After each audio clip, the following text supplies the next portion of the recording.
makes it The Thing. As you guys know, The Thing is part of the Fantastic Four, which was created as Marvel's first family, okay, by none other than Stan Lee and Jack Kirby in 1961. Okay, take a look.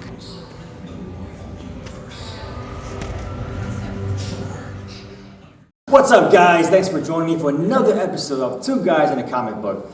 I'm here with a very, very special guest today, Mr. Jay Chapin. Yeah. So, hi, how you doing? Good. I'm doing well. How about yourself?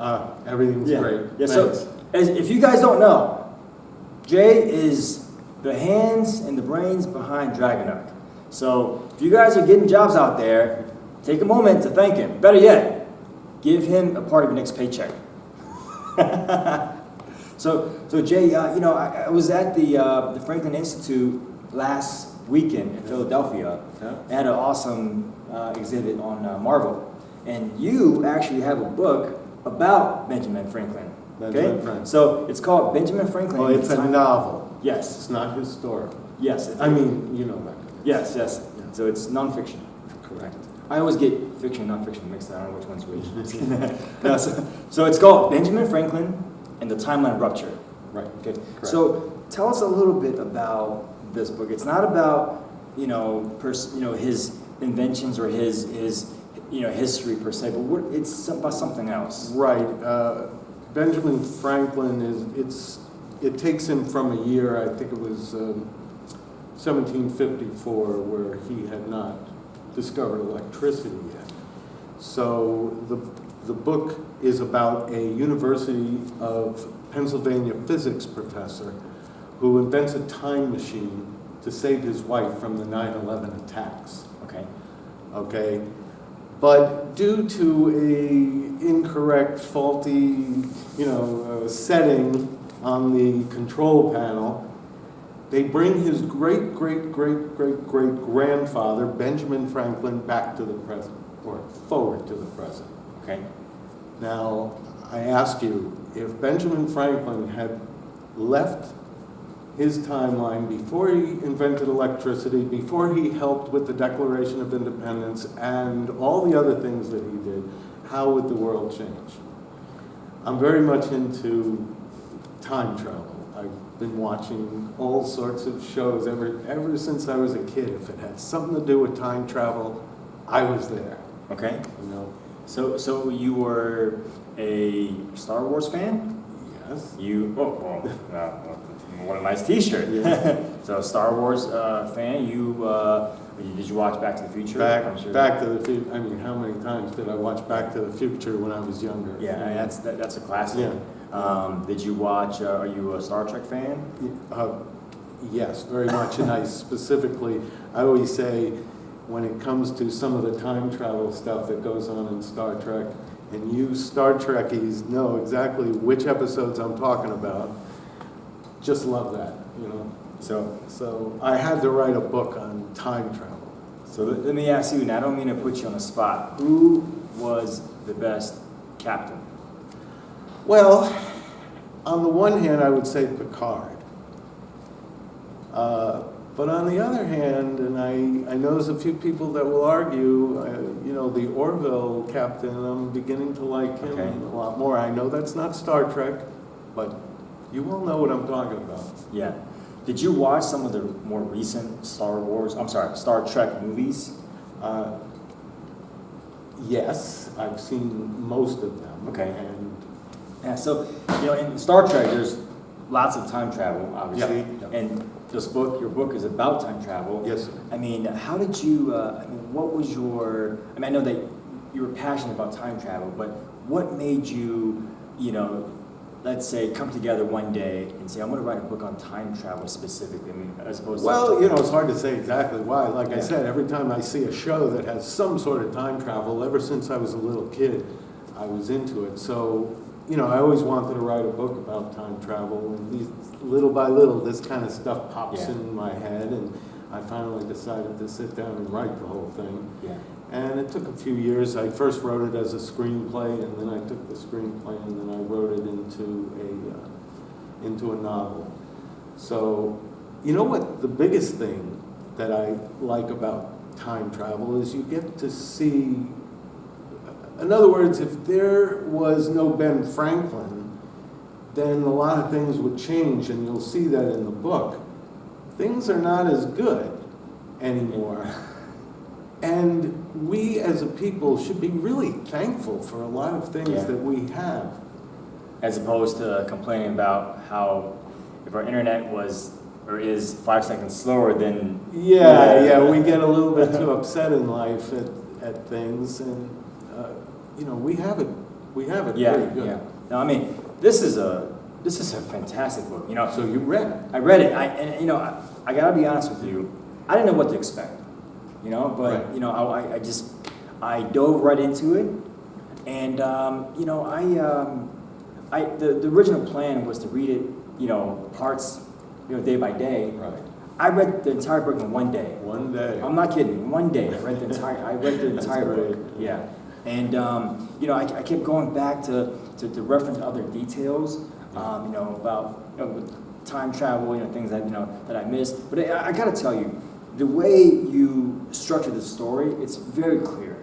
I mean, maybe I went through it too fast, so I had to go back to make sure I caught all the small details. But the story, the structure, the placement of when things The happen. scenes, yeah. It was very clear. I mean, I could really, I could imagine if I was watching it on a big screen, Yeah. I could follow it very.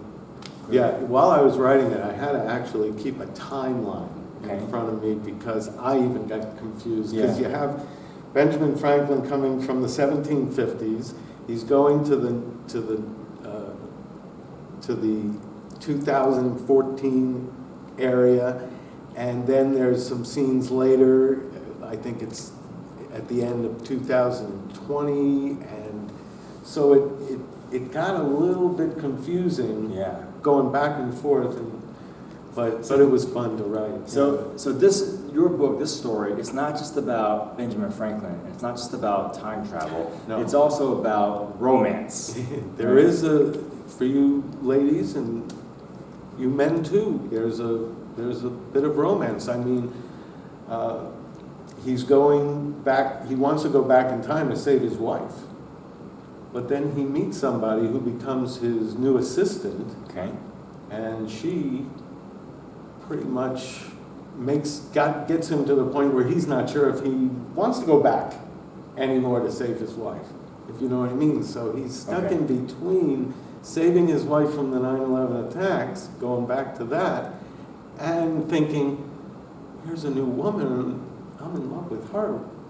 What do I do? Okay. So he's got to figure out Yeah, who to choose, yeah. and the only way to find out is to read the book, right? Yeah, Because pretty we much. can't. Yeah. So also with time travel, it doesn't always go very smoothly, right? Mm. So it's like everything else, like Murphy's Law. Okay. Yeah. If it can be wrong, if it could go wrong, it will go wrong, Yeah. right? I think one of the things that we ask in the book is time travel a good thing, obviously. Sure, you can go back, you've heard a million times, let's go back and kill Hitler before, Yeah. What would the world be like if there was no Hitler? Well, we don't know. It could be worse Could be someone because, something else was going to happen, but you know what I'm saying. So there's a lot of that in the book where there's a lot of discussions about that and whether or not he should continue with his time travel. Yeah. Because it's pretty much screws things up pretty badly. Okay. So, Jay, we're going to take a quick break, and we'll come right back and more with Jay. All right, guys, this is the first comic book published in 1939, as it features the Human Torch. As you can see in the glass case here, this comic book is only 10 cents. Take a look.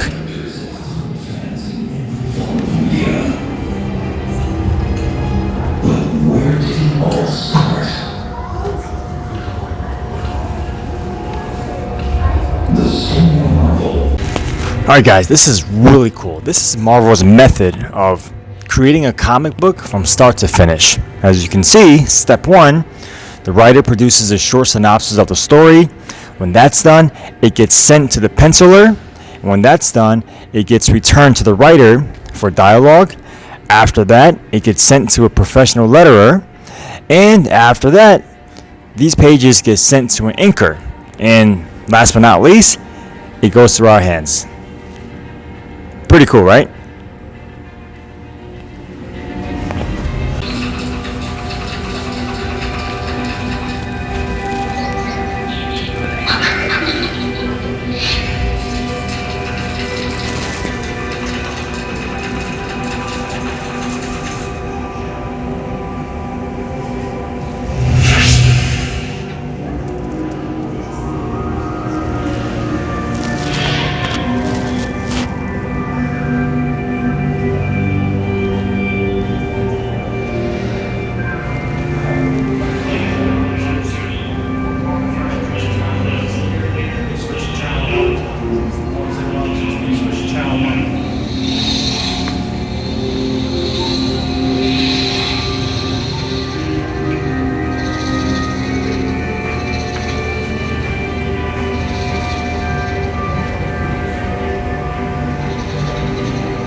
Alright guys, I'm standing here next to a section dedicated to Stan Lee. As you can see, there's clips of every Marvel movie that he's been in since 2008. Take a look.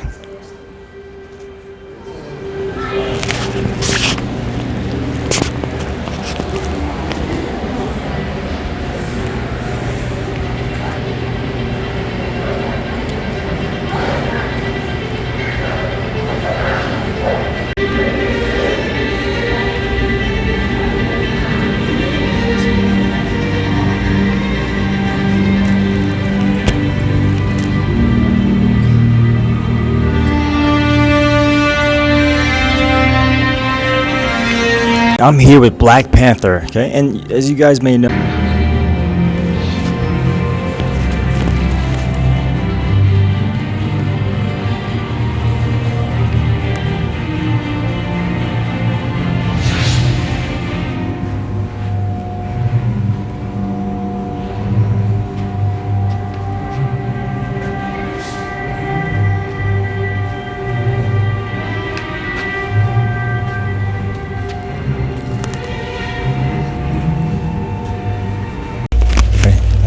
alright guys, check it out. This is so cool. This is the Captain America uniform.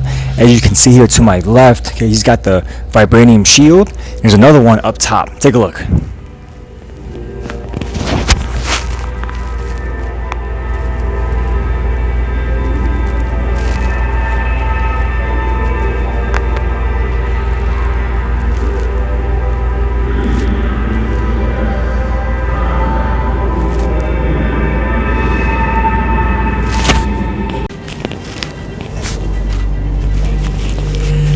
Alright guys, over here we have Daredevil to my left, okay, aka Matt Murdock, who I'm sure you guys know is a lawyer by day. So take a look. There's his glasses, his cane, and looks like his sign for his office. Alright guys, take a look. This is really cool, okay? Here, follow me, come on in. This is the Doctor Strange exhibit. If you just follow me over here to the left, you're gonna see the Doctor Strange costume, okay? So keep going down, you'll see that to the right, actually to the left, across from that, is the costume for the Ancient One. How cool is this?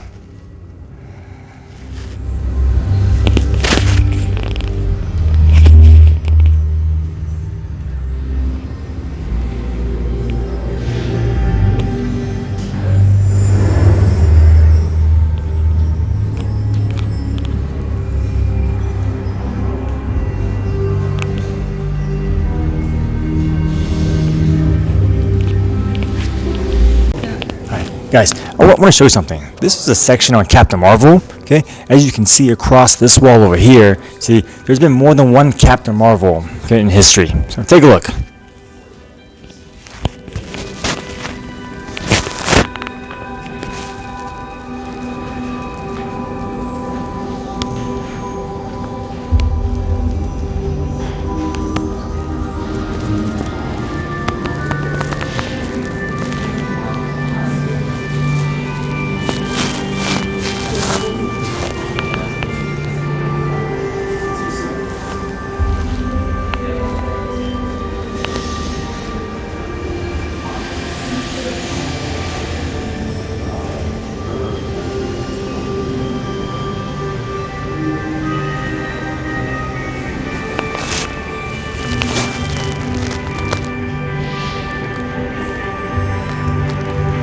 Hey guys, we're back once again on Two Guys in the Comic Book. I'm here with Jay Chapin.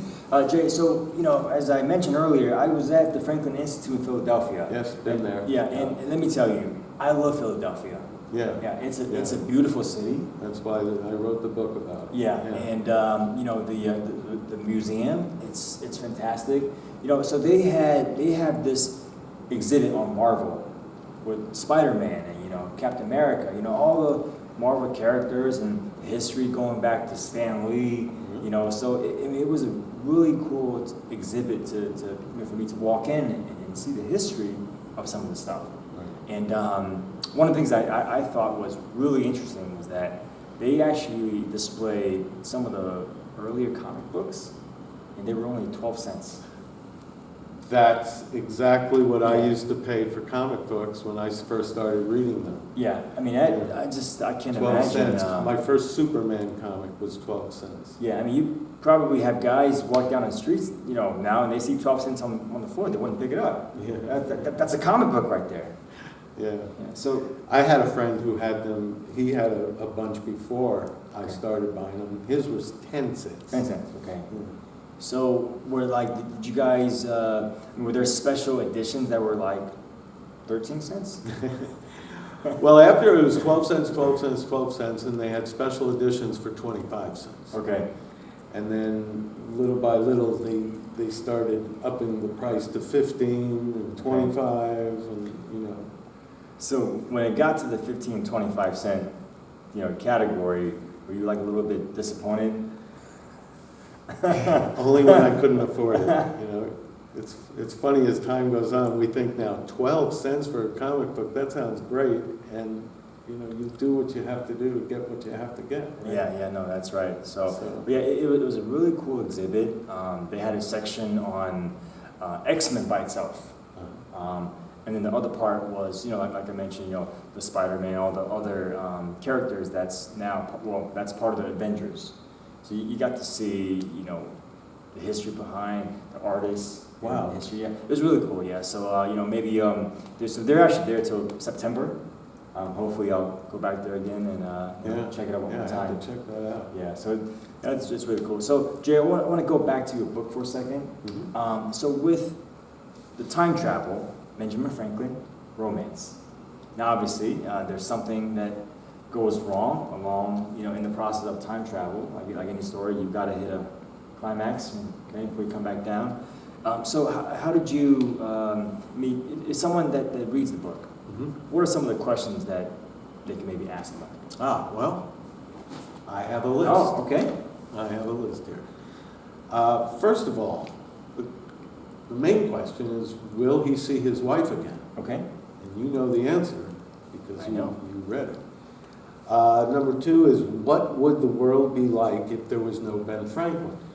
Now, I have a lot of arguments with people. It's like, Ben Franklin, all right, so somebody else would have invented electricity or discovered electricity. Somebody else would have been there. There was still the whole Continental Congress, and they would have taken care.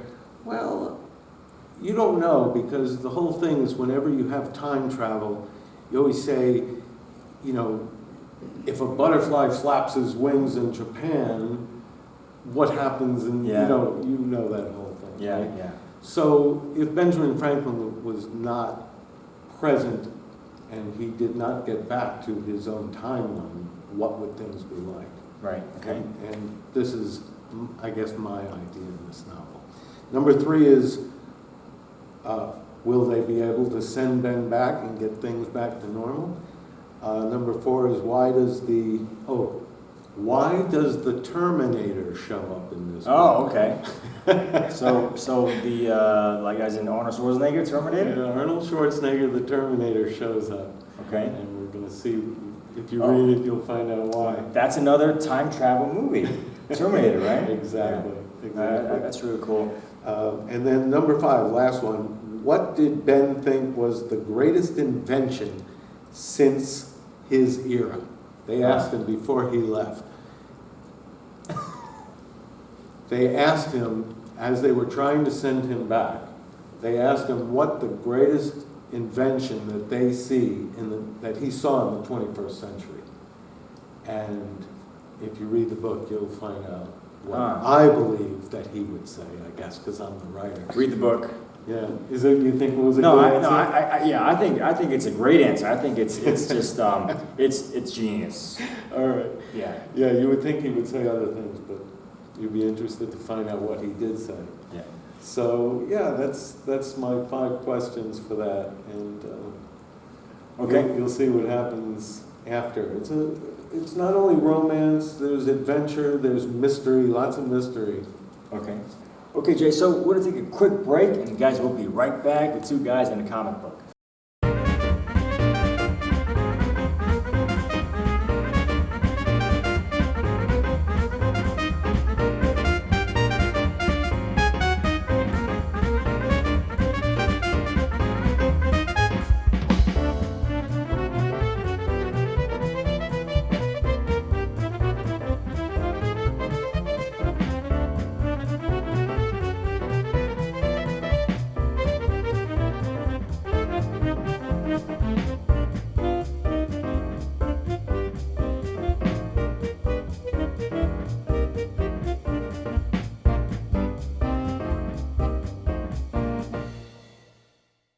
Guys, welcome back to 2 Guys in a Comic Book. Jay, thank you so much for being here. Really, really do appreciate it. I know you know, a busy man, keeping all of us employed. Okay? Doing my best. Especially me. So do you have any last thoughts that you'd like to share, maybe about the book or? Yeah, I do. I have one thing is, again, we get so caught up in today's world, we don't realize how good we have it. And that's one of the reasons I wrote it. I think I'm going to give you a little spoiler, is that Ben Franklin says at the end of the story, if you only spent 1 week in the 18th century, you would never complain again. That's true. Think about it. All the stuff that we have, the phones and the plumbing and the electric everything, the planes, the car. You had no idea what it was like before all that. Yeah, or, you know, they could spend a week at my place, and I currently disconnect the cable, and they can see what that's like. Yeah, just disconnect your internet for a week. Yeah. And no TV. Yeah, so guys, check out Jay's book, The Timeline Rupture, okay? And where can we get a copy of the book? It's on Amazon. Okay. It's, Kindle. Okay. And, Amazon, you can get it either way. So it's on there. Okay, guys, get it today, read it, don't wait. I read it in 1 day. Jay, Very good. thanks so much for being here today. Thank you very And much, again, Mike. thank you so much for Dragon That Connects. Thanks for having me. Guys, that's it for today. Join us next time on 2 Guys in a Comic Book.